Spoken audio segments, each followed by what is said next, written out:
She wasn't supposed to touch him. No one was. The blind Alpha King of Valdros had ruled for 7 years without ever seeing the faces of his subjects, without seeing the sun rise over his kingdom, without seeing the women who threw themselves at his feet, desperate to be chosen. His curse was legendary, his isolation absolute. So when Valen crashed through the forest that night, bleeding and hunted, the last thing she expected was to fall directly into the arms of the most powerful man in the realm. Arms that caught her with terrifying precision despite eyes that saw nothing. She should have run, should have begged forgiveness and fled. Instead, she froze. And in that moment, something shifted. Because King Corvin inhaled sharply, his unseeing eyes widening as if he could perceive straight through her skin to the secrets rotting beneath. "Who are you?" he demanded. She couldn't answer, couldn't explain that she was no one. A ghost, a woman erased from existence for crimes she may or may not have committed. But it didn't matter what she said, because 3 months later, when ancient magic shattered and light flooded those silver eyes for the first time in 7 years, Corvin looked at her face and spoke 2 words that changed everything. "You're mine." And Valen realized that being seen was far more dangerous than hiding had ever been. The forest wanted her dead. Branches clawed at Valen's face as she ran, tearing skin, ripping fabric. Her lungs burned, her legs screamed, but she couldn't stop, wouldn't stop. Behind her, the hunters were gaining. "There she is!" A crossbow bolt sang past her ear, embedding in a tree trunk inches from her head. Valen ducked left, scrambling over a fallen log, her bare feet slipping on moss and rot. 3 days. She'd been running for 3 days with no food, no water, nothing but the clothes on her back and the brand on her shoulder that marked her as cursed, Deathbringer. That's what they called her now. She'd been a healer once, the best in her village. People had traveled for miles to feel her hands on their wounds, to watch infection retreat and fevers break beneath her touch. Until the night Lord Eamon's son died in her arms. The boy had been too far gone before they'd even brought him to her. Poison in his blood, damage to his organs, and hours of neglect before anyone thought to summon help. She'd fought for him anyway, poured everything she had into saving him. It wasn't enough.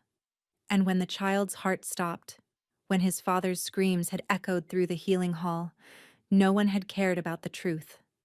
They'd needed someone to blame. Her uncle Severin had been all too happy to provide one. "She's a Deathbringer," he'd declared to the tribunal. "Look at the evidence. Her mother died birthing her. Her father drowned when she was 6. Everyone who gets close to her meets an early grave." He'd presented his case with tears in his eyes, and Valen had almost believed he was grieving for her, until she'd seen him accept the pouch of gold from Lord Eamon's steward. The brand had come next. A twisted symbol burned into her left shoulder blade. The mark of one whose touch brought death, whose presence invited tragedy. She'd been driven from her home with stones and curses, and now Lord Eamon's hunters were finishing what the village had started. Another bolt whizzed past.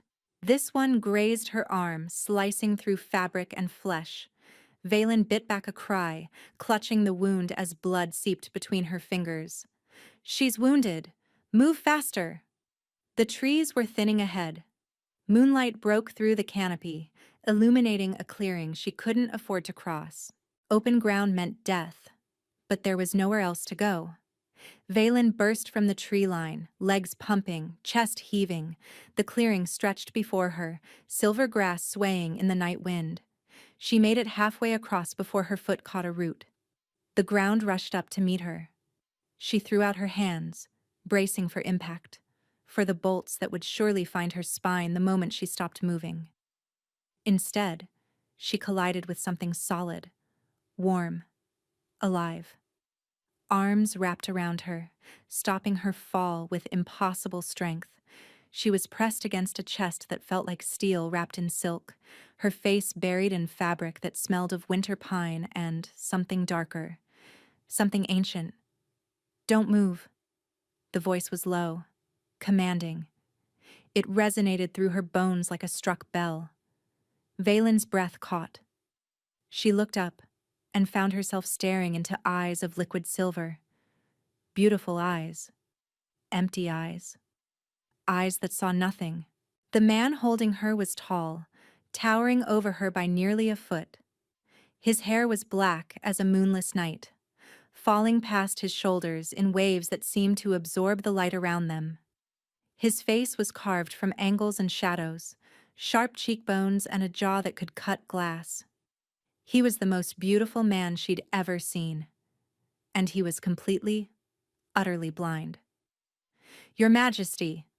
A guard burst from the trees behind them, followed by a dozen more in royal armor.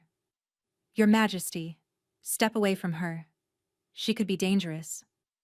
"Your Majesty." Valen's blood turned to ice. She'd crashed directly into the blind Alpha King of Valdros. "I'm aware of the danger," the king said calmly. His arms hadn't loosened. If anything, they'd tightened. "I'm also aware that she's bleeding, terrified, and being hunted through my forest without my permission." The guards shifted uncomfortably. "Sire, You should find whoever was chasing her," Corvin interrupted, "and bring them to me, alive." His head tilted down toward Valen, and even though she knew he couldn't see her, she felt pinned by that gaze, exposed. "You smell like moonflowers," he murmured, so quietly only she could hear. "And grief. So much grief." Valen trembled in his arms. "Who are you running from, little wolf?" She should lie, should make up a story about bandits or mistaken identity. Something simple, something safe. But when she opened her mouth, the truth fell out instead. "Everyone," she whispered. "I'm running from everyone." The king was silent for a long moment. His thumb brushed against her arm just above the wound, and she felt his touch like a brand. Then he smiled. It was a cold smile, calculating. The smile of a predator who'd just scented prey. "Not anymore," he said. "From this moment forward, you run from no one." He released her just enough to shrug off his cloak, draping it over her shoulders with startling precision for a man who couldn't see. "Take her to the castle," he ordered his guards. "She's under my protection." "Sire," the captain protested. "We don't know who she is. We don't know what—" "I know exactly what she is." Corvin's voice had dropped to something dangerous, something that made even his own men take a step back. "She's mine." Valen's pulse spiked. Mine. She didn't understand, couldn't understand. But as the guards closed in around her, as the king's cloak settled heavy and warm against her shivering body, she realized something terrifying. She wasn't running anymore. She was falling into something far more dangerous than death. The castle of Valdros rose from the mountains like a beast made of stone and shadow. Valen had heard stories about it. Everyone had. They said it was built on the bones of an ancient dragon, that its walls wept blood during the full moon, that the spirits of dead kings walked its halls at midnight. Looking at it now, she believed every word.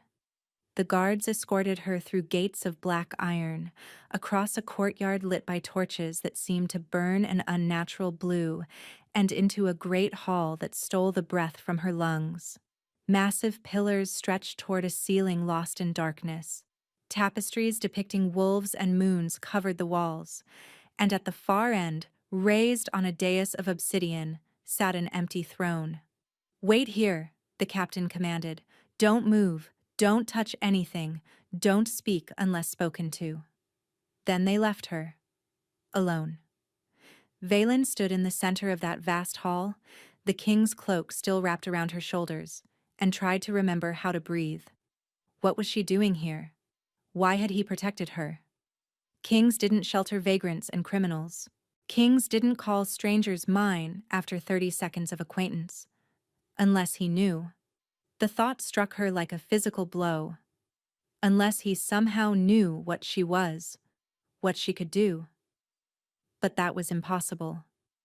Her healing abilities had died with her reputation. She hadn't touched anyone with intent to heal in over a year. Hadn't dared. Because what if Severin was right? What if her touch really did bring death? A door opened somewhere behind her. Footsteps approached, measured and precise, accompanied by the soft tap of a cane against stone. Valen turned. King Corvin walked toward her without hesitation, navigating the massive hall as easily as if he could see every obstacle in his path. The cane was ornamental, she realized, a symbol, not a necessity. He stopped 3 feet away. "Leave us," he said. Valen blinked. There's no one else here." "There are 4 servants behind the pillars to your left, 2 guards in the alcove by the eastern door, and a maid pretending to dust the same candlestick she's been attending to since you arrived." She heard shuffling, embarrassed murmurs, then footsteps retreating in multiple directions. They were alone. "Sit," Corvin commanded. Valen didn't see a chair, but he gestured to his right, and she noticed a small bench she'd missed in her initial survey of the room. She sat. The king remained standing, his blind gaze fixed somewhere above her head. "Tell me your name." "Valen," she said. There was no point in lying. "Valen of Thornwick. The Healing Village." Her breath caught. "You know it?" "I know everything that happens in my kingdom." He tilted his head. "Including the rumors about a Deathbringer who was driven out last winter. A healer who killed a lord's son." Valen's hands clenched in her lap. "I didn't kill him. He was already dying when they brought him to me. I tried to save him. I tried. I believe you." She fell silent, stunned. "Your heartbeat remained steady when you spoke," Corvin explained. "No spike of guilt. No flutter of deception. You're telling the truth. Or you believe you are." "I am telling the truth." "Then we have no problem." He moved closer, lowering himself onto the bench beside her with unsettling grace. "Tell me, Valen of Thornwick, what do you know about my curse?" The question hung in the air. Everyone knew about the curse. It was the most famous tragedy in the 5 kingdoms. "Your family made a bargain," she said carefully.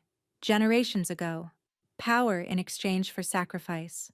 Every king of your line has been blind since birth." "Almost correct." His lips curved. "We aren't born blind. We lose our sight when we take the throne. The curse activates the moment the crown touches our heads." Valen's stomach turned. "That's horrific." "It's efficient, keeps us humble, reminds us that power always demands payment." He turned toward her, and again she felt the weight of that unseeing gaze. "There is a way to break it. The witches who cursed my ancestor built in a loophole, as they always do." "What loophole?" "The blind king's sight will return when he is truly seen." He paused. "Cryptic, isn't it?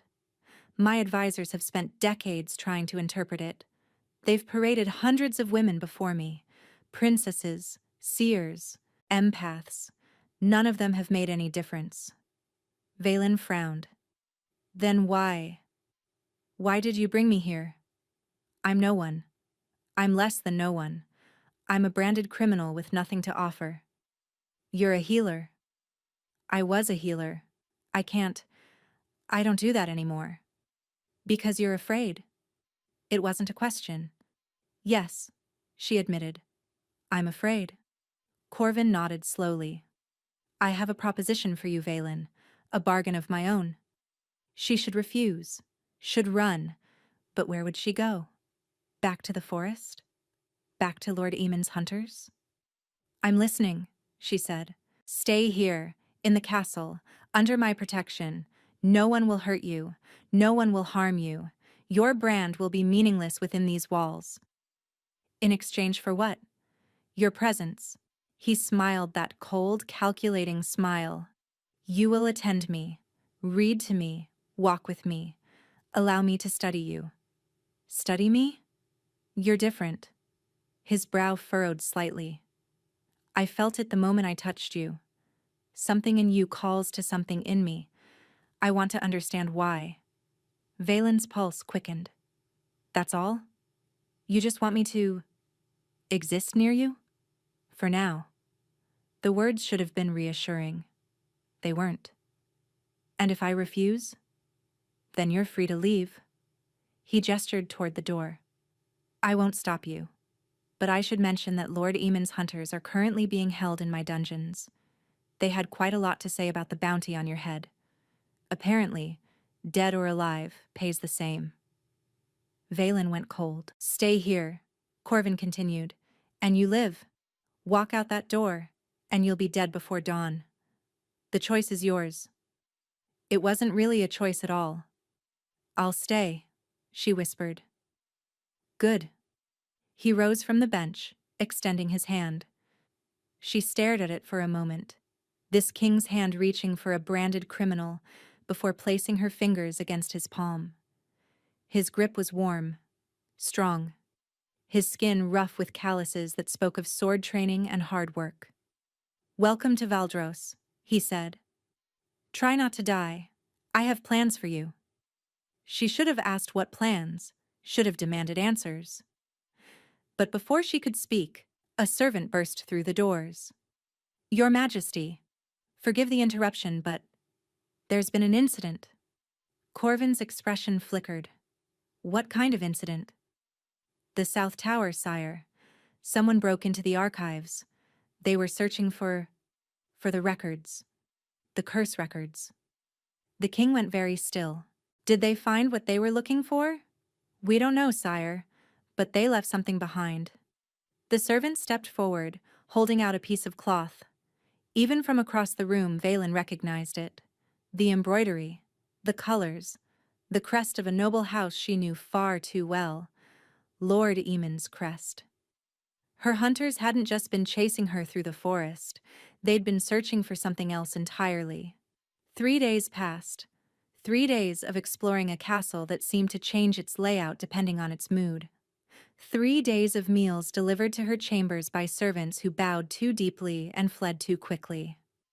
3 days of waiting for the blind Alpha King to summon her again. He didn't. Valen was beginning to wonder if he'd forgotten about her entirely when a knock finally came. His Majesty requests your presence in the Western Garden.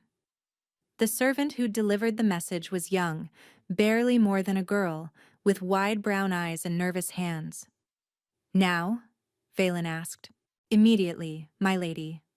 My lady. As if she were someone who deserved the title.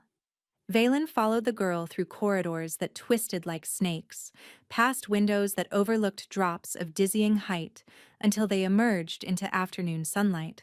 The Western Garden was beautiful, wilder than she'd expected, with flowers growing in tangled riots of color and trees bent into shapes that seemed almost intentional.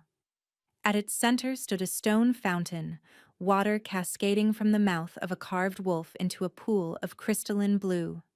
King Corvin sat on a bench beside it. He wasn't alone. A man stood beside him, tall and severe, with a face like a hatchet and eyes that cut sharper. He wore the robes of a royal advisor, and his gaze locked onto Valen the moment she appeared. So this is her, the man said. The vagrant you've decided to shelter. Brennick, Corvin's voice held a warning. Remember your place. My place is to protect you, your Majesty, to advise you against foolish decisions. And this, he gestured at Valen, is a foolish decision. You've made your opinion known. Now leave us. The advisor's jaw tightened. For a moment, Valen thought he might refuse, but then he bowed stiffly and strode past her, close enough that she could feel the contempt radiating from him. He doesn't like me, she observed once he was gone. Brennick doesn't like anyone. Corvin patted the bench beside him. Sit. We have matters to discuss. She approached slowly, settling onto the stone with careful distance between them. The archives, the king began. I've spent the last 3 days reviewing what was taken, what was searched. And? Someone is looking for information about my curse. specifically about how to prevent it from being broken. Valen frowned. Why would anyone want that? Because my blindness benefits certain people. His expression darkened. A blind king is easier to manipulate, easier to control. There are those in my court who prefer me weakened. But you're not weak, she said without thinking. You're the most capable man I've ever seen. You navigate better than sighted men. You knew exactly where I was in the Great Hall. You knew about the servants hiding behind the pillars. Corvin turned toward her, something flickering behind his silver eyes. You're the first person outside my closest circle to say that. Then your court is full of idiots.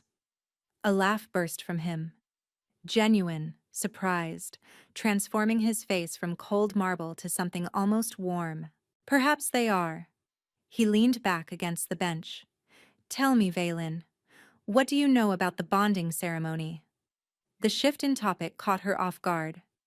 The mating ceremony? I know the basics. A wolf claims their mate through a verbal vow and a physical mark. And do you know why I've never taken a mate? She hesitated. There were rumors, of course. Whispers that the blind Alpha King was incapable of love, that his curse extended beyond his sight, that any woman who got close to him met an early end. People say different things, she said diplomatically. They say women who get close to me disappear. Valen went very still. Lady Meredith, Corvin continued. 3 years ago, she was a duchess from the Eastern Territories. Beautiful, ambitious, determined to become my queen. She lasted 4 months in this castle before vanishing without a trace. What happened to her? I don't know. His voice was flat. I've investigated every possibility.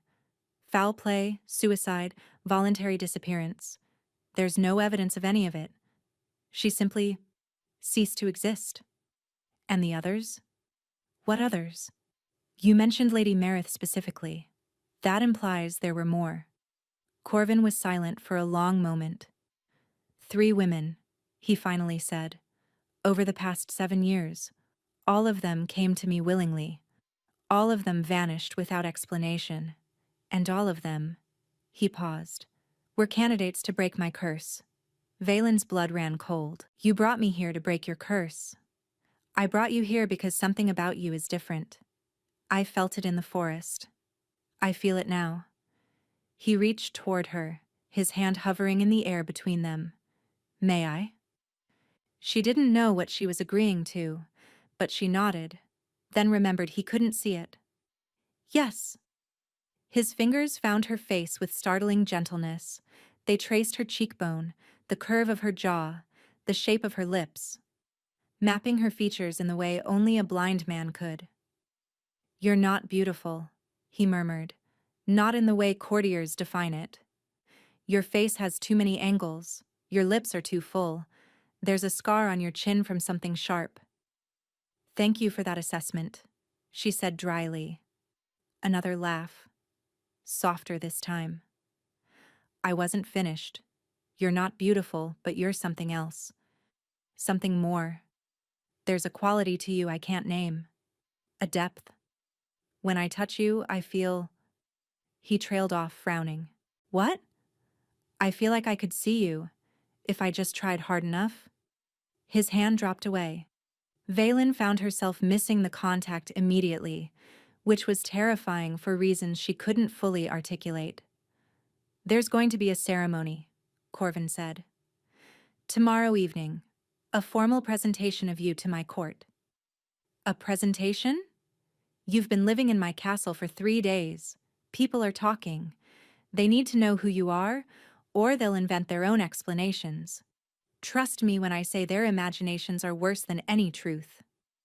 What will you tell them? That you're my guest, under my protection, that anyone who harms you will be dealt with personally. It sounded like a claim. It sounded like more than hospitality. And if they ask why you're protecting a branded criminal, they won't ask.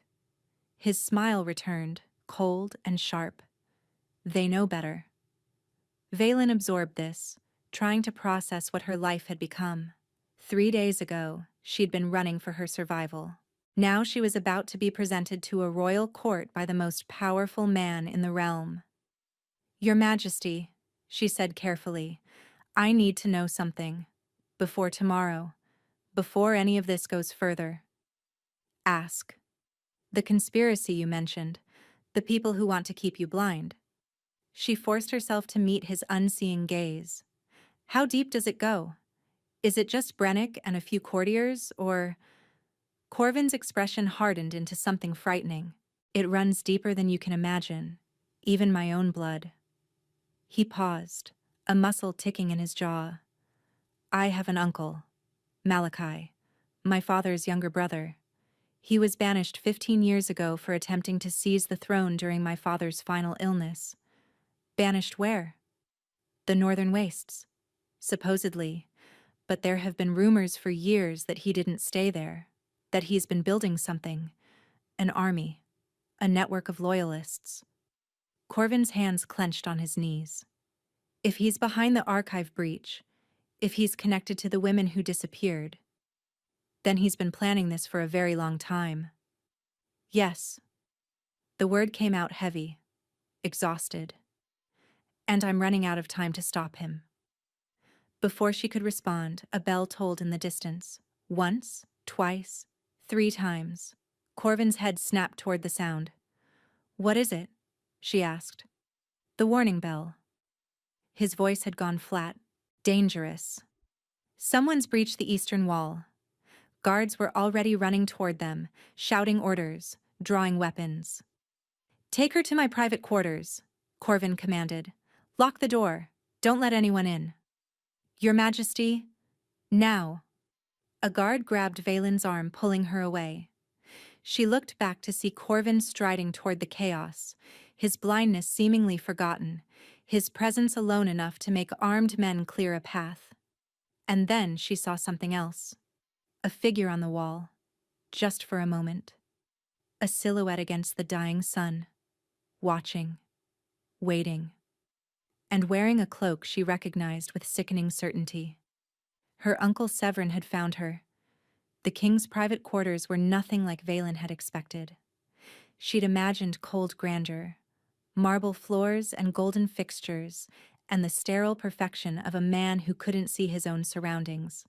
Instead, she found warmth, soft rugs beneath her feet, shelves overflowing with books in raised lettering, a fireplace crackling with low flames, furniture arranged with obvious intention, each piece positioned for maximum accessibility. This wasn't a room designed to impress visitors. This was a home.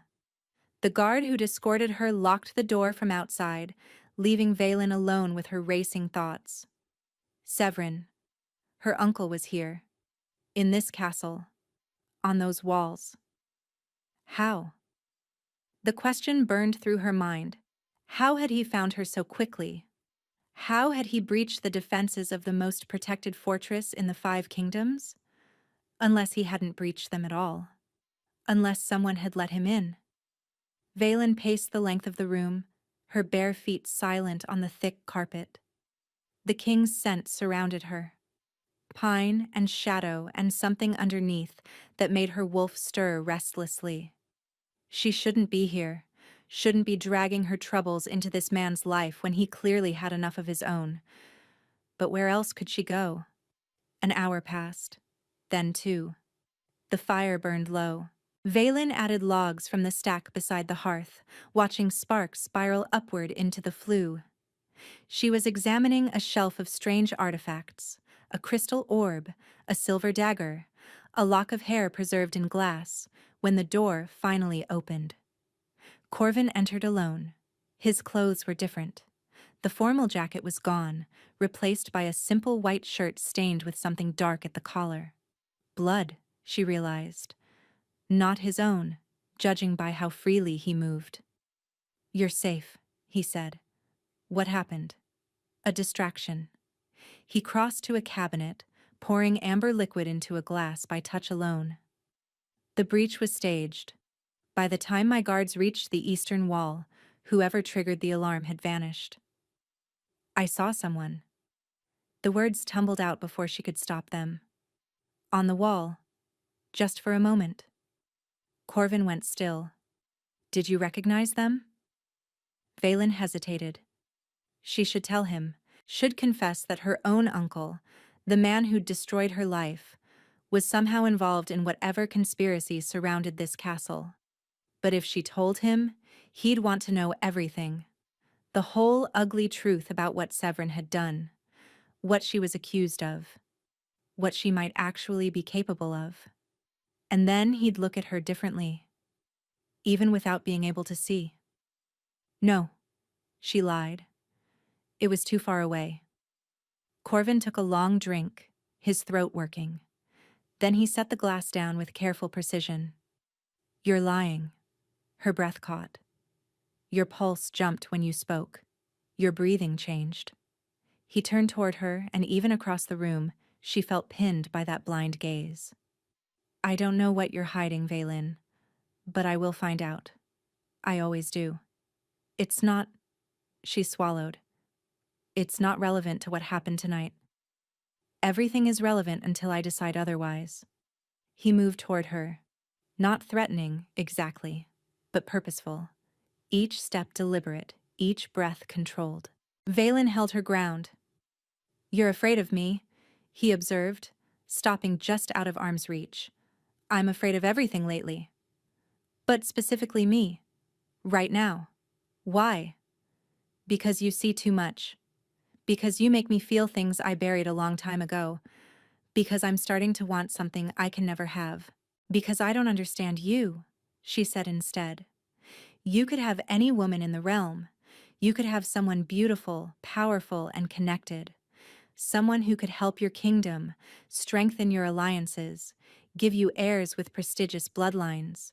Instead, you're sheltering a branded criminal who brings nothing but trouble. You think that's what I want? Alliances and bloodlines? Isn't it? Corvin laughed, but there was no humor in it. I've spent 7 years in darkness, Valen. 7 years listening to courtiers lie through their teeth while their heartbeats betrayed every word. 7 years feeling women touch me with greed in their fingertips, wanting my crown, my power, never me. He stepped closer, close enough that she could feel the heat radiating from his body. And then you crashed into me in that forest, terrified and bleeding and honest in a way no one has been honest with me in years. You didn't know who I was, didn't care. You just needed help, and you let me see that need without shame or calculation. I was too exhausted for calculation. Exactly. His hand rose, hovering near her face. May I? She nodded, then remembered. Yes. His fingers found her cheek, traced the line of her jaw with feather-light pressure, moved up to her temple, her brow, the shell of her ear. When I touch you, he murmured, I see things I haven't seen in years. Colors, shapes, nothing clear, nothing complete, but impressions, like sunlight through water. Valen's breath caught. That's not possible. And yet, his thumb brushed across her lower lip, and she felt the touch everywhere, in her chest, her stomach, lower. What color are your eyes? He asked. Gray, like storm clouds. And your hair? Brown. Nothing special.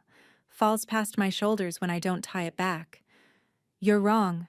His hand slid into her hair, fingers tangling gently in the strands. It's not nothing special. It's silk and shadow, and I want to bury my face in it. Heat flooded her cheeks. Your Majesty. Corvin, he corrected. When we're alone, you call me Corvin. Corvin. The name felt dangerous on her tongue. We barely know each other. I know your heartbeat better than I know my own. I know the exact rhythm of your breathing when you're calm versus when you're frightened. I know you smell like moonflowers and grief and something underneath both that I can't identify but can't stop thinking about. His forehead lowered to rest against hers. I may not know your history, Valen, but I know you. better than anyone has known you in a very long time. She should pull away. She didn't. You told me about the women who disappeared, she whispered. The ones who tried to break your curse. You warned me, in a way, that being close to you was dangerous. I did. And yet you keep pulling me closer. Yes. His voice was rough. I can't seem to help myself. His hand dropped away. The loss of contact was physical, a cold rush of air where his warmth had been. It's late, Corvin said, his voice carefully controlled. You should sleep. Tomorrow will be difficult. The ceremony. Among other things. He moved toward the door, retrieving his cane from where he'd left it. I'm assigning guards to you. 2 at all times. They'll be outside your chambers. You think whoever breached the wall was after me? I think until I know otherwise, I'm not taking chances. He paused at the threshold, his hand on the frame. Valen. Yes? Whatever you're hiding from me, whatever secret you think is too terrible to share. He turned his head, silver eyes finding hers with unnerving accuracy. It won't change anything. I need you to understand that. She wanted to believe him. She couldn't. Good night, Corvin. He left without another word. But long after he was gone, Valen stood in the center of his chambers, her fingers pressed to her lips where his thumb had traced. She was in terrible danger. And not just from the enemies hunting her. The ceremony was a disaster. Not immediately. At first, everything proceeded according to plan. Valen wore the gown the servants had provided, deep blue velvet that made her feel like someone pretending to be a lady, and allowed herself to be escorted into a great hall packed with nobles. Corvin stood on the dais, resplendent in black and silver, his unseeing eyes fixed on some point above the crowd's heads. When Valen entered, he turned toward her with that uncanny precision, and she watched 100 courtiers register the movement. Lords and ladies of Valdros, he announced, I present to you Valen of Thornwick. She is my honored guest and under my personal protection. Any offense against her is an offense against me.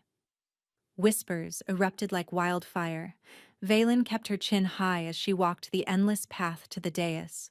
She could feel eyes cataloging every detail, the plainness of her features, the roughness of her hands, the brand they couldn't see but surely suspected. When she reached the platform, Corvin extended his hand.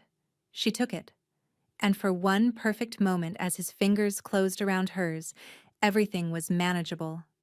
Then Brennick stepped forward. Your Majesty, the advisor said, his voice cutting through the murmurs. The court has questions about our guest.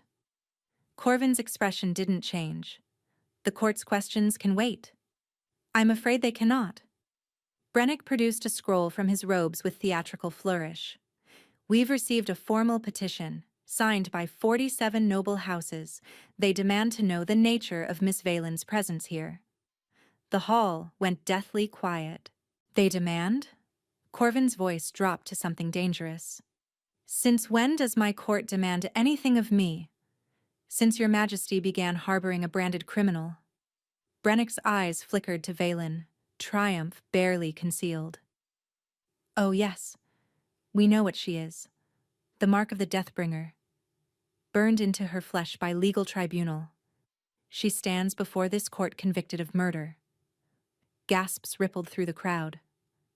I was never convicted, Valen said, surprised by the steadiness of her own voice. I was accused, branded without trial, driven from my home by a mob that didn't care about evidence. A distinction without difference. Brennick waved dismissively. The brand speaks for itself. Wherever you go, death follows. Lord Eamon's son, your own mother, your father. How many more must die before? Enough. The word cracked through the hall like thunder. Corvin released Valen's hand and descended from the dais. The crowd parted before him, courtiers stumbling over themselves to clear a path.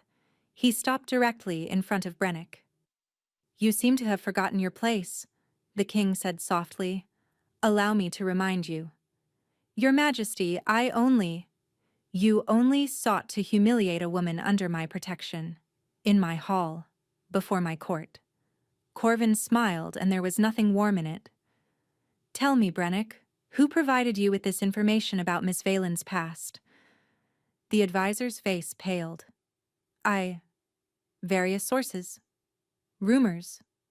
Common knowledge. Common knowledge that arrived remarkably quickly for a woman who's been in my castle less than a week. Corvin tilted his head. Almost as if someone wanted this scene to happen. Someone who knew exactly which buttons to push. Brennick's eyes darted to the crowd. Looking for support, perhaps. Finding none. You've served my family for 30 years, Corvin continued. My father trusted you. My grandfather before him. But trust, once broken, cannot be rebuilt.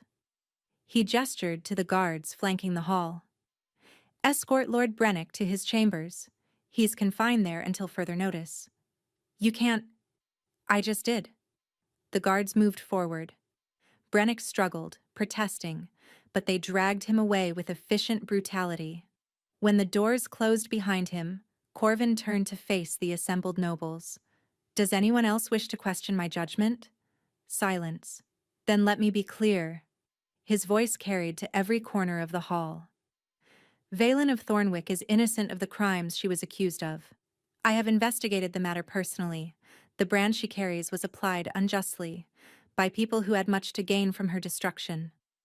Valen stared at him. He'd investigated? When? How? Furthermore, Corvin continued, anyone who threatens her, insults her, or makes her feel unwelcome in this castle will answer to me directly. Not to my guards, not to my advisors, to me. He extended his hand toward the dais without looking. Valen, come here. She walked to him on numb legs, took his hand, let him guide her back to the platform. The presentation is complete, Corvin announced. You may return to your evening. The nobles dispersed in whispered clusters, casting glances over their shoulders as they fled. Within minutes, the hall was empty. Later, in a private sitting room, Valen finally found her voice. How did you know? Corvin sat across from her, a glass of wine untouched in his hand. Know what? That I was innocent. You said you investigated. But there's no evidence. There were no witnesses. It's my word against a man who was paid to destroy you. Corvin set the glass aside. I have resources, Valen. Eyes and ears throughout the 5 kingdoms. The moment I learned your name, I sent inquiries. And? Your uncle received a substantial sum of gold 3 days before the tribunal. The source was carefully hidden, but the trail eventually led to Lord Aemon himself. Valen's hands clenched. Aemon paid Severin to frame me? It appears so, though the question remains, why? A village healer is hardly worth the effort and expense of such an elaborate conspiracy. I don't know why. Frustration bled into her voice. I was nobody. I healed farmers and fishermen. I'd never even met Lord Aemon before they brought his son to me. Perhaps that's exactly the point. Corvin leaned forward. Perhaps you weren't the target at all. Perhaps you were simply convenient. Convenient for what? That's what I intend to find out. He rose, moving toward the window despite having no use for the view. His hand rested on the frame, fingers tapping an absent rhythm. There's something else, he said. Something I need to tell you. Valen waited. The curse, the blindness. It's not just darkness. He turned toward her, and for the first time, she saw something like fear in his expression. It's a prison. Every year it grows stronger. Every year the walls close tighter. At first I could still see shadows, movement. Now there's nothing. And lately, he hesitated. Lately? I've started losing other senses too. Smell, touch. Slowly, gradually, but unmistakably. His jaw tightened. The witches who cursed my ancestor didn't just take our sight. They designed the curse to consume us completely. To trap us in absolute isolation until we go mad. Horror crawled up Valen's spine. How long do you have? At the current rate? A year. Perhaps less. And the loophole? Being truly seen? No one knows what it means. Hundreds have tried to interpret it. Thousands of solutions have been attempted. Nothing works. His voice cracked slightly. I've accepted that I'm going to die blind and alone, Valen. I made peace with that years ago. Then why? Why keep fighting? Why bring you here? He crossed the room, stopping before her chair, lowering himself to kneel at her feet. Because when I touched you in that forest, for one instant, one single heartbeat, I saw. Valen stopped breathing. Not clearly, not completely, but something. A flash of color. A shape that might have been a face. His hand found hers, gripping with desperate intensity. You did something that no one else has ever done, and I need to understand why before the darkness takes everything else. I don't know why, she whispered. I'm not special, I'm just... You're a healer. The words hung between them. I was a healer, she corrected. You still are. The ability doesn't disappear just because you stop using it. His thumb traced circles on her palm. What if your gift is the key? What if a healer's touch is what the curse requires? I can't heal anymore. Every time I try, people die. People die regardless of whether you touch them. That's not your curse, Valen. That's life. She wanted to believe him, wanted it so badly her chest ached. If I try to heal you, she said slowly, and something goes wrong, then I die slightly sooner than expected. His smile was grim. Not much of a loss. Don't say that. Why not? It's true. Because... She stopped, the words catching in her throat. Because I'm starting to care about you. Because losing you would hurt in ways I'm not prepared to examine. Because in 4 days, you've shown me more kindness than I've received in 4 years. She couldn't say any of it. But somehow, he seemed to hear it anyway. Tomorrow, Corvin said quietly. We'll try tomorrow. Tonight you should rest. He released her hand and rose. Corvin. He paused. Your uncle, Malachi, the one who was banished. Valen met his blind gaze. Do you think he could be working with Lord Eamon? With whoever's behind all of this? Something dark passed across Corvin's face. I've suspected it for years. Malachi was always ambitious, always hungry for power he hadn't earned, and he knows things about the curse that others don't. Things that were never written in the archives. What kind of things? How to prevent it from breaking. How to ensure I stay blind and controllable. Forever. His hands curled into fists at his sides. If he's the one pulling the strings, if he's been orchestrating all of this from the shadows, then he won't stop until you're dead. Or worse. Corvin's voice was hollow. Until I'm completely alone in the dark, with no hope of escape. The weight of his words settled over the room like a shroud. That won't happen, Valen said fiercely. I won't let it. His features softened almost imperceptibly, something warm and wondering and utterly exposed. Then it vanished, replaced by careful control. Good night, Valen. He left. And in the empty sitting room, surrounded by shadows and silence, Valen pressed her hand against her chest and felt her heart racing toward something she couldn't name. Sleep didn't come. Valen lay in her borrowed chambers, staring at a ceiling she could barely see in the darkness, and remembered. The night it all went wrong. 1 year ago, Thornwick Village. The boy had been beautiful. 12 years old, with golden curls and blue eyes and the kind of smile that made everyone love him. Lord Eamon's only son, the heir to a fortune and a legacy. They'd brought him to Valen's healing hall at midnight, 4 servants carrying a stretcher, their faces gray with fear. He collapsed at dinner, one explained, started convulsing, foam at the mouth. Poison. Valen recognized the signs immediately. How long ago? 3 hours. The regular healer couldn't help. They said you were the best. 3 hours. Too long. Far too long. But she'd tried anyway. She'd placed her hands on his chest and poured everything she had into him. Felt the poison like black tar in his veins. Fought it with every technique she'd ever learned, every gift she'd been born with. For 20 minutes, it seemed to work. His convulsions slowed, his breathing steadied. Color returned to his cheeks. Then he opened his eyes, looked directly at her, and said something that haunted her still. "You can't save me. He won't let you." Before she could ask what he meant, his heart stopped.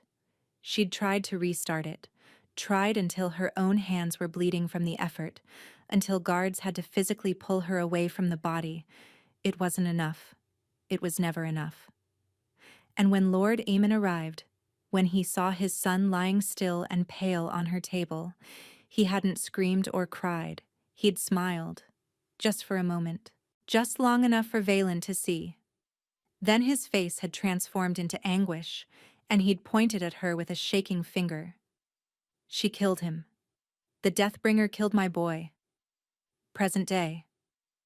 Valen sat up in bed, her skin damp with cold sweat. She'd never told anyone about that smile, about what the boy had said. It seemed impossible, delusional. The ramblings of a dying child and the imagination of a traumatized woman. But what if it wasn't? "He won't let you." Who was he? Lord Aemon? Someone else? And why would anyone want the boy dead? A knock at her door made her jump. "My lady?" A servant's voice muffled through the wood. "There's a visitor requesting your presence." Valen's blood ran cold. "At this hour? Who is it?" A pause. "He says he's your uncle."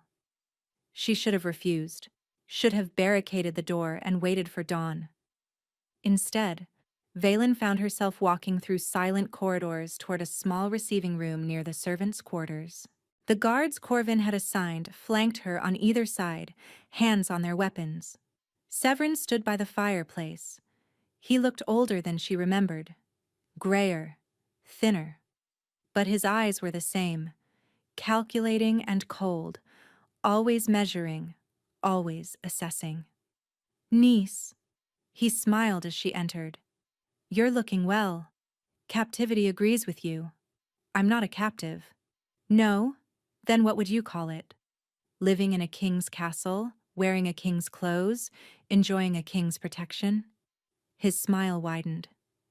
"You've done well for yourself. Better than I expected when I suggested you flee toward Valdros." The ground seemed to drop from beneath her feet. "What? Did you really think it was coincidence? The path you took through the forest, the timing of your flight, the hunters who drove you exactly where you needed to go?" Severin laughed. "You were always too trusting, Valen. Too willing to believe that the world operated on chance. You orchestrated this." Her voice came out strange, hollow. "You're the one who breached the archives. You've been working with whoever is conspiring against the king." "Working with implies equality. I prefer to say I'm being compensated for my services." He moved closer, and her guard stepped forward in warning. He stopped, raising his hands placatingly. "Easy, gentlemen. I'm not here to hurt her. Quite the opposite, in fact." "Then why are you here?" "To offer you a way out." His expression shifted to something resembling sincerity. "Things are going to happen in this castle, Valen. Soon. Things that can't be stopped. You can either be destroyed by them, or you can survive." "What things?" "The curse." Severin's eyes glittered. "There are people who've spent generations ensuring it can never be broken, who've built their entire power structure around a blind, weakened king, and now that king is getting close to finding a cure." "Me." "You." He nodded. "We didn't know what you were when we first drove you out. Just a convenient scapegoat for a necessary death. But then we started hearing rumors. about your healing abilities, about certain anomalies in your bloodline. Valen's stomach dropped. What anomalies? Your mother wasn't just a healer, niece. She was descended from the very witches who created the curse on Valdros's royal line. The same magic that blinds their kings runs in your veins. That's why you could never fully control your gift. That's why people sometimes die beneath your hands. You're lying. Am I? Think about it. Think about every patient you've lost. Were they random? Or were they always connected somehow to power and politics and things far beyond a village healer's understanding? She wanted to deny it, wanted to call him a liar and have the guards drag him away. But pieces were clicking together in her mind. Terrible pieces, horrifying pieces. The boy's words, "He won't let you." Lord Eamon's smile, the brand that had burned hot when she touched Corvin for the first time. "What do you want from me?" she whispered. "Leave." Severin stepped back toward the door. "Walk away tonight. I can get you out of the castle, out of Valdros, set you up somewhere safe where no one will find you. In exchange, you forget everything. Forget the king. Forget the curse. Forget all of it." "And if I refuse?" His expression hardened. "Then you become an obstacle, and obstacles get removed." The guards drew their swords. "Ah!" Severin raised his hands again. "I was hoping it wouldn't come to this." He snapped his fingers. The guards collapsed. Valen spun, watching in horror as both men crumpled to the floor, unconscious or worse. When she turned back, Severin was holding a small vial, empty now, the contents released into the air. "Sleeping powder," he explained. "Harmless, I assure you, unlike what happens next if you don't cooperate. You can't make me leave." "No, but I can make staying very, very unpleasant." He stepped closer and Valen backed against the wall. "Last chance, niece. Walk away, live, or stay and watch everything you've started to care about burn." Before she could respond, the door burst open. Corvin stood in the threshold. His blind eyes were fixed directly on Severin, and his expression was murderous. "Touch her," the king said quietly, "and I will tear you apart with my bare hands." Severin laughed. "Ah, the blind king arrives. Tell me, your majesty, how will you tear anything apart when you can't even see where I'm standing?" Corvin smiled. It was the most terrifying thing Valen had ever witnessed. "I don't need to see you," he said. "I can hear your heartbeat, smell your fear, feel the vibration of your voice against my skin." He stepped forward, and Severin stepped back. "You're standing 7 feet from the door. Your weight is on your left leg. You're reaching for something in your pocket. A weapon, perhaps. Or another vial of poison." Severin's hand froze. "Your pulse just spiked," Corvin continued. "Which means I was right." Another step forward. "Here's what's going to happen. You're going to put whatever you're holding on the floor. Then you're going to walk out of this castle and never return. If I ever catch your scent within 100 miles of Valdros, I won't give you warnings. I'll simply have you killed." For a long moment, no one moved. Then Severin laughed again, but the sound was hollow now. Defeated. "You've bought yourself time," he said. "Nothing more. The people I work for, they don't stop. They don't forgive. And when they come for her," he pointed at Valen, "you won't be able to protect her. Not from them." He dropped whatever was in his hand. A small blade, Valen saw, and walked toward the door. Corvin didn't move. Didn't need to. His presence alone was enough to make Severin edge past him like a whipped dog. At the threshold, her uncle paused. "Ask her about her mother, your majesty. Ask her where her powers really come from. Then see if you still want to protect her." He vanished into the darkness. Corvin's guards arrived moments later, roused by the commotion. They carried away their unconscious colleagues, secured the room, launched a search of the castle. Through all of it, Corvin stood perfectly still, his attention fixed on Valen. "What did he mean?" he finally asked. "About your mother?" Valen's throat closed. The truth was a stone she couldn't swallow, couldn't spit out, and couldn't do anything with except choke on. "I don't know," she lied. "He's a manipulator. He says things to create chaos." "You're lying again." "I know." Tears burned her eyes. "I know I am. But please, not tonight. I can't do this tonight." For a long moment, Corvin said nothing. Then he crossed the room, gathered her in his arms, and held her while she shook. "Tomorrow," he murmured against her hair. "Tomorrow you'll tell me everything. And if you hate me after?" His arms tightened. "Impossible," he said. "Completely impossible." She wanted to believe him. She was terrified he was wrong. Dawn came too quickly. Valen hadn't slept. She'd spent the remaining hours of night sitting by her window, watching the sky shift from black to gray to pale gold, and preparing herself for a conversation she'd been avoiding her entire life. When the knock came, she was ready. "Enter." Corvin stepped inside, alone. No guards, no servants, just the blind Alpha King and the branded healer and the weight of secrets neither could carry much longer. "You didn't sleep," he observed. "Neither did you." He moved to the chair across from her, lowering himself with that uncanny grace she was beginning to expect. In the morning light, he looked exhausted, pale. The curse was eating at him faster now. She could see it in the tremor of his hands, hear it in the slight roughness of his breath. "Tell me," he said simply. So she did. Everything. The mother she barely remembered, who had died when Valen was 7. The whispers that had followed her childhood. That her mother wasn't just a healer, but something more. Something dangerous. "She had abilities," Valen said quietly. "Things she could do that went beyond healing. She could sense death coming before it arrived. Could sometimes, not always, but sometimes, push it back. Delay it." "Which abilities?" "Yes." The word felt like swallowing glass. "But she never practiced. Never taught me. She was terrified of what we were, what it meant. She made me promise to only use the healing, never anything else." "And you kept that promise?" "Until Lord Eamon's son." She told him about that night. The boy's words. The impossible feeling of something blocking her gift, pushing back against her efforts to heal him.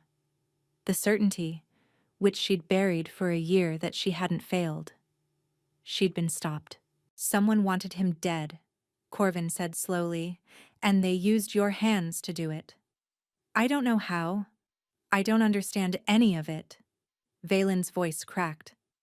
"But Severin said my mother was descended from the witches who cursed your line, that the same magic runs in my blood. What if I'm not the cure for your curse? What if I'm just another weapon being used against you?" Corvin was quiet for a long moment. Then he rose, crossed the room, and knelt before her chair. "Look at me. You can't see me. Look at me anyway." She did. Met those silver eyes and felt something break open in her chest. "I've spent 7 years in darkness," Corvin said. 7 years learning to sense what I couldn't see, and everything in me, every instinct, every fiber of my being, tells me that you are not a weapon. You're not a curse. You're the first true thing I've encountered since the day I lost my sight." "How can you know that?" "Because when I touch you, I feel something I've never felt before. Not with the candidates they paraded before me. Not with the courtiers who threw themselves at my feet. Only with you." His hands found hers, gripping tight. "The curse was designed to isolate, to imprison, to ensure that no king of my line could ever truly connect with another soul." His jaw tightened. "But you broke through anyway, without trying, without even knowing what you were doing. Maybe that's exactly what they wanted. Maybe they sent me here knowing I could get close to you. Then they made a fatal miscalculation. Corvin's smile was sharp. Dangerous. Because I don't intend to let you go. Whatever you are, whatever your bloodline, you're mine now. And I protect what's mine. The possessiveness in his voice should have frightened her. It didn't. There's something else, Valen said. Something Severin mentioned. He said there are people who've spent generations ensuring your curse can't be broken, that their entire power structure depends on keeping you blind. I know. Her eyes widened. You know? I've suspected for years. He released her hands and stood, pacing the room with restless energy. The curse has a cure. Every curse does. But somehow, every time we get close to finding it, something goes wrong. Candidates disappear. Records are destroyed. Advisors who push too hard end up dead or disgraced. Brennick, among others, though I don't think he's the mastermind. He's too obvious, too clumsy. Corvin stopped by the window. Whoever is truly behind this has been operating in shadow for a very long time. They have resources, patience, and reach that extends far beyond my court. Your uncle, Malachi. Corvin's entire body went rigid. How do you know that name? You told me, in the garden, you said he was banished for trying to seize the throne. Valen rose, moving toward him. And then, Severin mentioned the people he works for. Plural. If Malachi has been building a network for 15 years, then he's had plenty of time to infiltrate every level of my kingdom. Corvin's voice was bitter. Every council, every guard rotation, every servant who brings me my meals. Then how do we stop them? By doing the one thing they've spent generations preventing. His unseeing eyes found hers with uncanny precision. We break the curse. Today. Valen's pulse spiked. Today? I'm running out of time, Valen. I can feel it. The darkness is closing in. Another month, perhaps 2, and I won't be able to sense anything at all. He crossed to her, taking her face in his hands with desperate gentleness. You're my last chance. My only chance. Please. She should refuse, should point out that she didn't know how, didn't understand her own abilities, and might accidentally kill him instead of saving him. But looking into those silver eyes, feeling the tremor in his hands, hearing the crack in his voice. She couldn't refuse him anything. What do I do? Relief flooded his expression. The archives. Before they were ransacked, there were records, ancient texts describing the original curse. One passage always stood out. He recited from memory. The blind king's sight will return when he is truly seen. When one who shares the blood of his curse looks upon him with eyes unclouded by fear or ambition, he shall be freed. One who shares the blood of his curse, Valen repeated slowly. The witches who created it. Your ancestors. But I don't know how to do what you're describing. I don't even understand what it means. Neither do I. His thumb stroked her cheek. But I believe you'll figure it out. Because you're the only one who ever could. Before she could respond, a horn sounded in the distance. 3 blasts, long and mournful. Corvin's expression transformed into something terrible. What is it? Valen demanded. The warning signal. His voice had gone flat, cold. We're under attack. The castle erupted into chaos. Guards ran through corridors shouting orders. Servants fled toward the inner keep. From somewhere outside, Valen could hear the clash of steel and the screams of the dying. Corvin moved with terrifying purpose, his blindness seemingly forgotten as he navigated the pandemonium. Valen ran beside him, her hand gripping his arm, though whether she was guiding him or anchoring herself, she couldn't say. How many? He demanded of a passing captain. At least 200, Your Majesty. They came through the Eastern Passage, the old mining tunnels. Someone gave them access. Brennick. We found him dead in his chambers, sire, throat cut. Whoever he was working with decided he was a liability. They burst into the great hall to find it transformed into a war room. Maps spread across tables, commanders shouting positions, the tang of blood and fear thick in the air. "They're pushing toward the inner keep," a general reported. "We can hold them, but not indefinitely. They know our defenses too well." "Of course they do." Corvin's jaw tightened. "They've been planning this for years." "Sire, we need to get you to safety." "No." The word cracked like a whip. "I won't cower in a bunker while my people die. Find me a sword." "Your Majesty." "Find me a sword." A blade was pressed into his hand. Corvin tested its weight, adjusted his grip, and turned toward the doors. "Corvin, wait." Valen grabbed his arm. "You can't. You're blind. You'll be killed."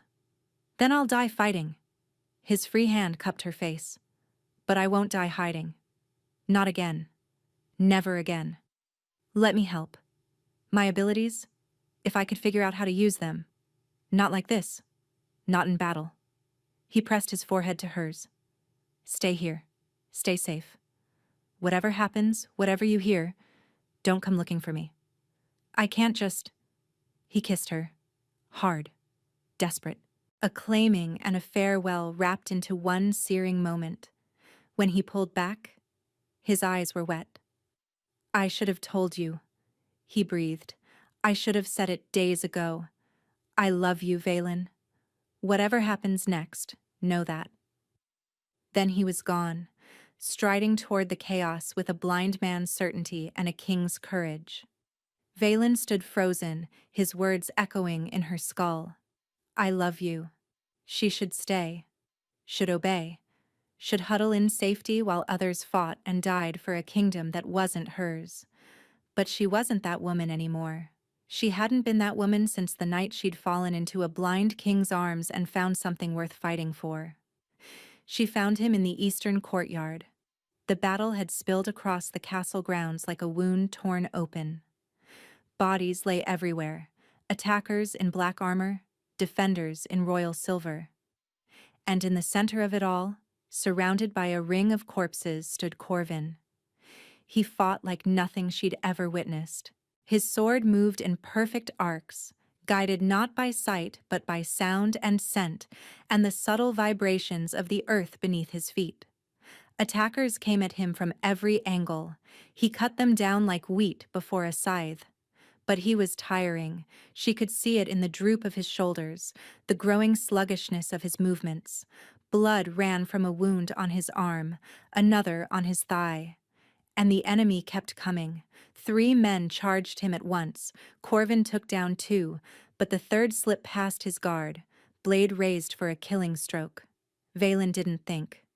She ran forward, throwing herself between the blade and her king, hands outstretched as if she could somehow stop steel with flesh. Light exploded from her palms. Not the gentle glow of healing, but something older, fiercer. A blinding radiance that sent the attacker flying backward, that rippled outward in a wave of pure force, knocking enemies off their feet. Valen stared at her hands in shock. The power coursing through her felt ancient, familiar, like reuniting with a piece of herself she'd locked away so long ago she'd forgotten it existed. "Valen." Corvin's voice was strange, hushed. "Valen, look at me." She turned, and found him staring at her, truly staring, his silver eyes focused, clear, seeing for the first time in 7 years. "You're mine," he breathed. The words came out raw, desperate, certain. His first words with new eyes, and they were a claim. "Your face. Gods, I can see your face." His voice broke. "But I knew. I knew before I ever saw you. You're mine." Around them, the battle had paused. Attacker and defender alike stood frozen, staring at the impossible light still radiating from the woman who knelt before their king. "Storm gray eyes," Corvin murmured, tears tracking down his cheeks. "Just like you said. And your hair in this light. Gods, Valen. Corvin, you're beautiful." His voice shattered. "You're the most beautiful thing I've ever seen." He reached for her, pulling her close, crushing her against his chest with desperate strength. Mine, he said fiercely. Say it. I'm yours. Again. I'm yours. I'm yours, Corvin. I've been yours since the forest. He kissed her with 7 years of hunger behind it, kissed her like a drowning man finding air, like a prisoner seeing sunlight for the first time. When they finally broke apart, his eyes, his seeing eyes, were still locked on her face. I knew, he breathed. I knew you would save me. But even as joy flooded through her, even as hope bloomed bright and fierce in her chest, Valen noticed something that made her blood run cold. Corvin's gaze had shifted, had moved past her shoulder, had fixed on something behind her with dawning recognition and horror. No, he whispered. It can't be. Valen turned. A figure stood at the edge of the courtyard, tall, elegant, dressed in robes of deepest black. A face she had never seen before, but which Corvin clearly recognized. Hello, nephew, the figure said. It's been a long time. Corvin's hand tightened on his sword. Uncle Malachi. His voice was ice. I should have known. You should have. The man smiled. But then, you couldn't see much of anything, could you? Until now. His eyes slid to Valen. Fascinating. The witch's bloodline actually worked. After all these years, all these failures, we finally found one who could break the curse. You planned this, Valen breathed. All of it. Severin, the hunters, driving me toward the forest. Of course we planned it. We needed the curse broken on our terms. At our time. Malachi spread his hands. And now here we are. My nephew can finally see, which means he can finally die with his eyes open. Guards materialized behind him. Dozens of them. More than the castle's exhausted defenders could ever hope to match. You see, Malachi continued, a blind king was useful, controllable. But a king who can see? Who's mated to a witch with power like yours? He shook his head. That's a threat we cannot allow to exist. Corvin stepped in front of Valen, sword raised. You'll have to go through me first. That, his uncle said gently, is exactly the plan. The guards advanced. Corvin moved to meet them, but his earlier wounds had slowed him. The light that had broken his curse had healed his eyes but done nothing for the blood he'd already lost, the exhaustion that dragged at his limbs. He took down the first attacker, the second, but the third scored a hit across his ribs and he stumbled. Stop, Valen screamed. The light erupted from her again, brighter this time, more controlled. It slammed into the advancing guards like a wall, throwing them backward, holding them at bay. But she could feel the strain. The power she'd unleashed was ancient and vast and utterly untrained, like trying to redirect a river with her bare hands. She couldn't hold it forever. Impressive, Malachi observed. Raw, undisciplined, but impressive. Your mother could have done the same, you know, before we killed her. Valen's concentration shattered. The light flickered. Died.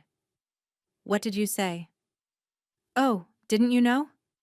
Malachi's smile widened. Your mother's death wasn't natural.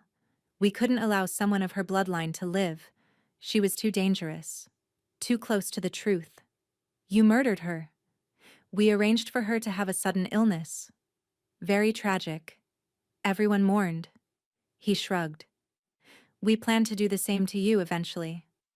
But then you developed healing abilities instead of destructive ones, so we decided you might be useful. Kept you alive. Kept you monitored. Until the time was right.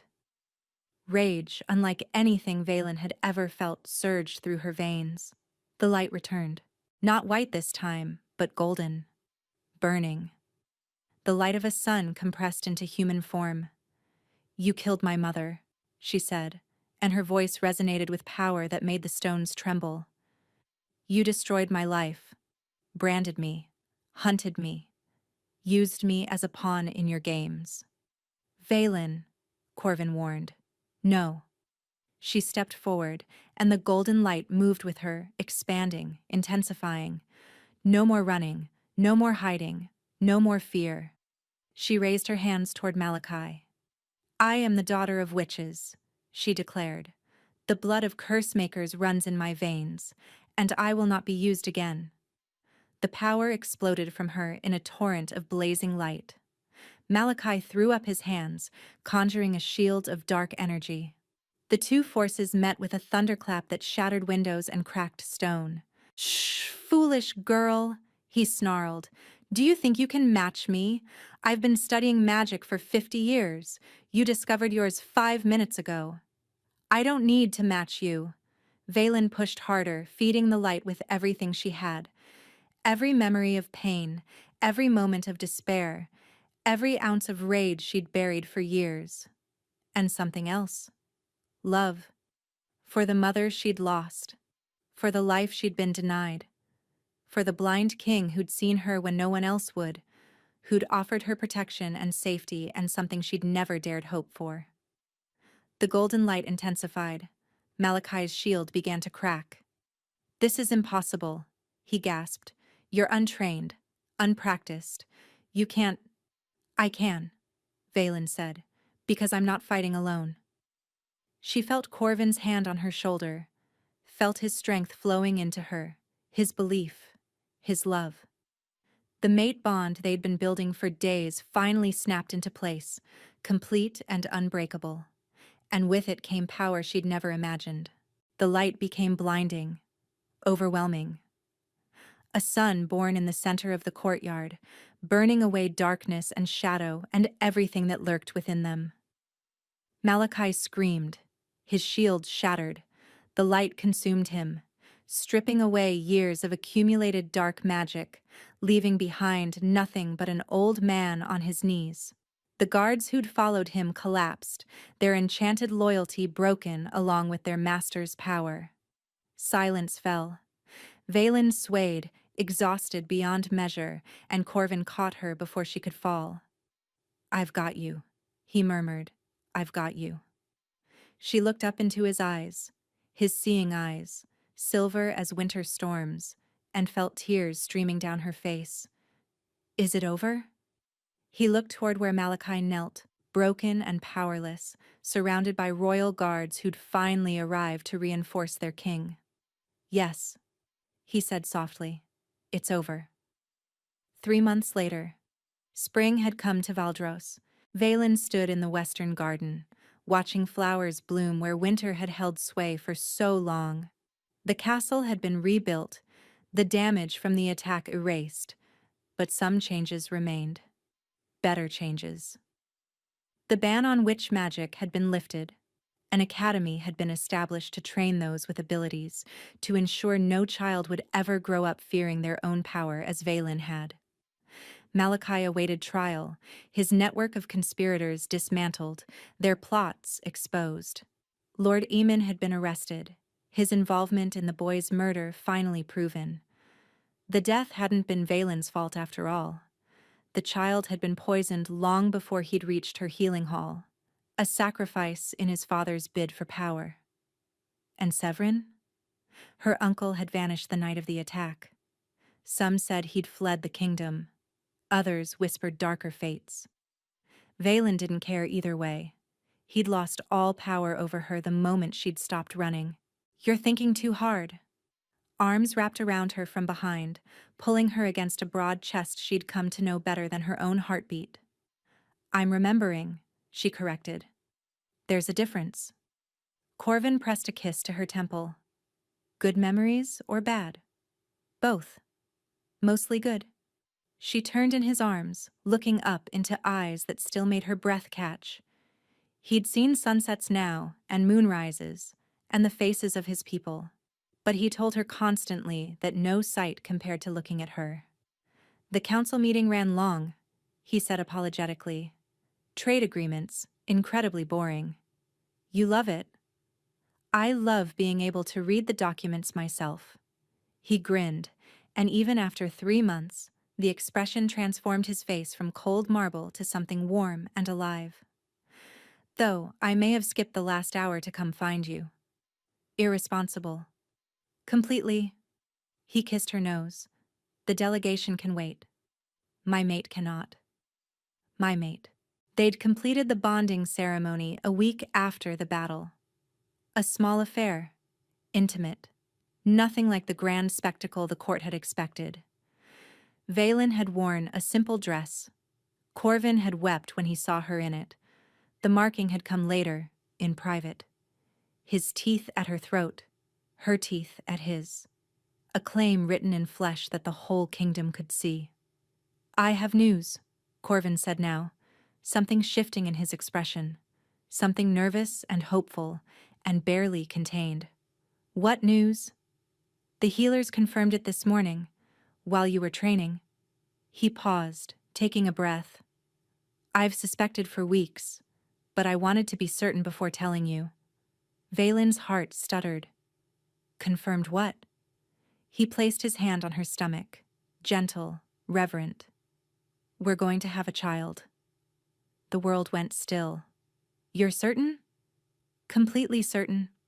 A daughter, the healers think, though it's too early to know for sure. A daughter. A child who would never be branded, never be hunted, never be taught to fear her own abilities. A child who would be loved, fiercely and completely, by parents who understood what it meant to be unwanted. Tears spilled down Valen's cheeks. We're going to be parents, she whispered. We're going to be terrible at it, Corvin agreed. Absolutely abysmal. I'll spoil her rotten and you'll let me. She laughed through her tears. Probably. He pulled her close, holding her against his heart, and Valen felt the mate bond singing between them, felt the future stretching out before them, uncertain but no longer frightening. I meant what I said, Corvin murmured. That moment in the courtyard, when my sight returned. I remember. You're mine. The first thing I saw. The only thing that mattered. His voice roughened. I didn't know then. Didn't understand what I was saying. But some part of me recognized you. Some part of me had been waiting for you all along. She looked up at him. This king who'd chosen her when she was nothing, who'd protected her when the world wanted her dead, who'd loved her before he could even see her face. I'm still afraid sometimes, she admitted, of my power, of what I might do with it. I know. But I'm not afraid of you. I'm not afraid of us. Neither am I. He kissed her, soft and sweet, a promise rather than a demand. We were both broken, Valen, both hiding from ourselves and each other. And somehow, in the darkness, we found our way. She thought of that night in the forest, running, bleeding, terrified, crashing into arms that caught her without seeing her. She'd thought it was the end of everything. It was only the beginning. I love you, she said, more than I have words for. I love you too. His hand spread across her stomach, protective and wondering. Both of you. The sun was setting over Valdros, painting the sky in shades of gold and rose. In the garden, flowers swayed in the evening breeze. Somewhere in the castle, servants prepared for another night of peace, in a kingdom finally free of shadows. And in each other's arms, the blind Alpha King who could finally see, and the Deathbringer who had learned to heal stood together, watching the light fade. But they weren't afraid of darkness anymore. They'd found their way through it once. They'd find their way through it again. Together. Always together. Thank you for listening to this story. If you enjoyed it, let me know in the comments below. I read every single one, and they mean more than you know.